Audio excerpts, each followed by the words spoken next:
Imagine waking up one day and finding that thousands of Americans have suddenly lost their life savings, their jobs, their homes.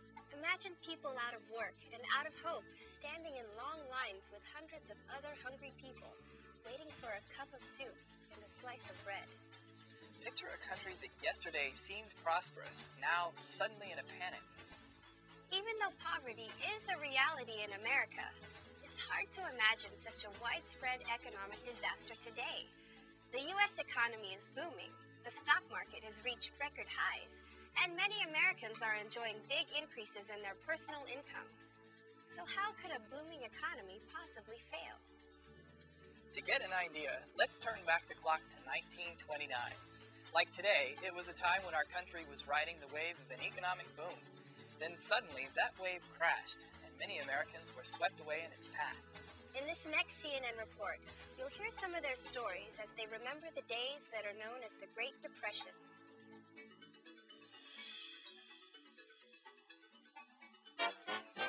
The sky was the limit for America in the 1920s. With World War I over, business was booming and stocks were soaring. It seemed the good times would never end. But the decade would finish with a rough landing.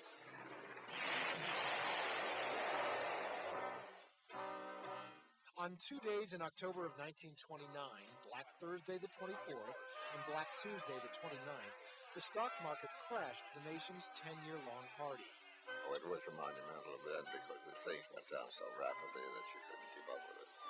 Still throughout New York, there are those who remember. Among them is David Granger, who works high above Wall Street. This 95-year-old stockbroker, who still has about 100 clients, was a trader on the floor of the New York Stock Exchange when it crashed. You could sense that there was desperation in certain areas, but people on the floor were accustomed to doing trades, making executions, and that's what you had to do. It was horrendous. You would have to sell a stock down 4 or 5 points to get it sold. Stock prices plummeted as panic selling set in.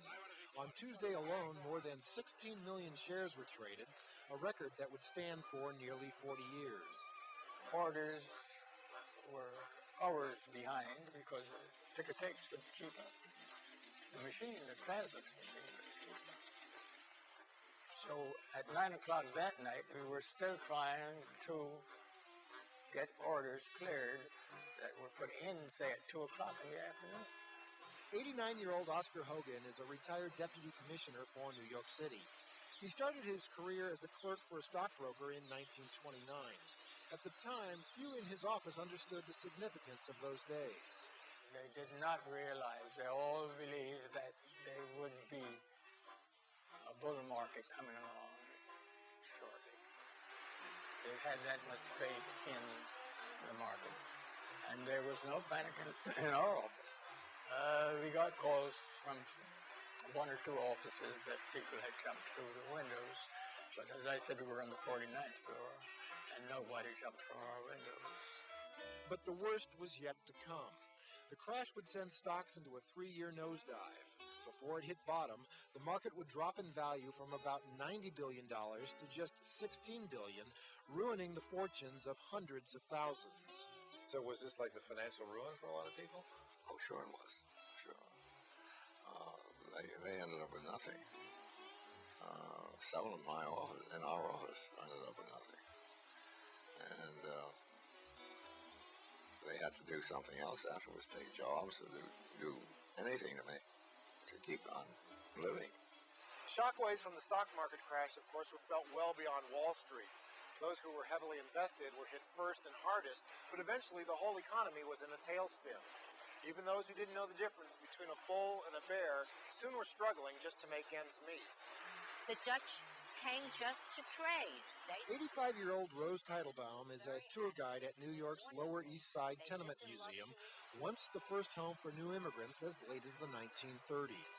Now, the famous gas meter, you put a quarter in, and that will generally give you enough gas for cooking and heating for about a week. Rose grew up in Brooklyn and was 16 years old when the market crashed. At 29, I didn't understand it, we still a child, but as the time went on in the 30s, and then, of course, those were bitter, bitter, bitter times. By the early 1930s, the country was in a full-blown depression sparked by the stock market crash. At its peak, about 13 million Americans were out of work, or about 25% of the population. You see these men, miles and miles of tattered clothing, and the shoes, some of them, their feet were covered with newspapers, wrapped in, it was terrible. But the worst street of all was 6th Avenue. 6th Avenue. They used to call that the street of forgotten men. Among the unemployed was her own husband-to-be. Rose remembers their first date. I said, gee, I'm thirsty. I'd like a soda. And he said, I can't buy you a soda. A soda is a nickel. And if I spend a nickel, I won't be able to get home. And you married him anyway? I married him. And we were married for 60 years. We had the most wonderful love affair. And later on, he told me that he had borrowed his friend's shoes to come on that date. So can you imagine how he must have felt? The Depression was especially bleak for African Americans who faced not just tough economic times, but discrimination as well. 73-year-old Edward Clark was just a child then, but this successful New York abstract artist remembers what his father faced applying for one job in particular. So he stepped in the black line, and the guy getting ready to interview him, who was sitting waiting, said when he stepped in the black line, he said, "You just lost half your salary." He meant we pay blacks half what we pay whites. Still, what Clark remembers most is not racism, but the poverty he and his sister endured. I remember going to Catholic school, and so they didn't have a lunch program. You had to take your lunch. And I remember someone said, "Oh, Ed's got a grease sandwich." That meant my mother had nothing the night before, right? And she'd take the bread and dip it in the gravy. Well, that's nourishment. But you know how cruel kids are. Keep in mind, in the early years of the Depression, the government didn't provide unemployment insurance or welfare. Well, my sister and I, that's all we talk about is our poor mother, because we're thinking how she must have, there's nothing you can do. How do you feel when you got two kids, right, and there's nothing you can do? She really never had a happy day, a full day in her life. Of course, the hard times didn't last forever. Herbert Hoover leaves the White House for the last time as president to share the car of America's president-elect. In 1933, Franklin Delano Roosevelt brought new hope and new optimism.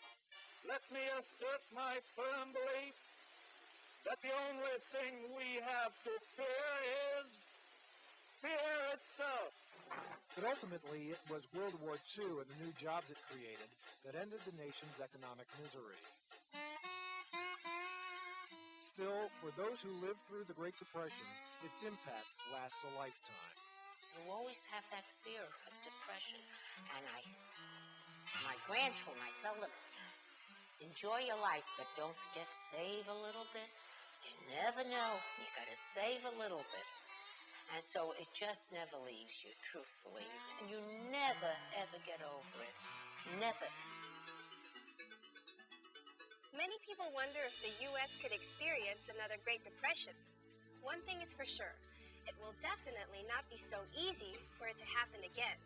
Through the Securities and Exchange Commission, the government has established a number of rules and regulations to better manage stock market practices. Bank deposits are now insured as well. There are also many government programs, such as unemployment insurance and welfare, that now serve as a backup for people who lose their jobs. Nevertheless, it couldn't hurt to take the advice of a woman who lived through the Depression. Always set a little money aside for an emergency.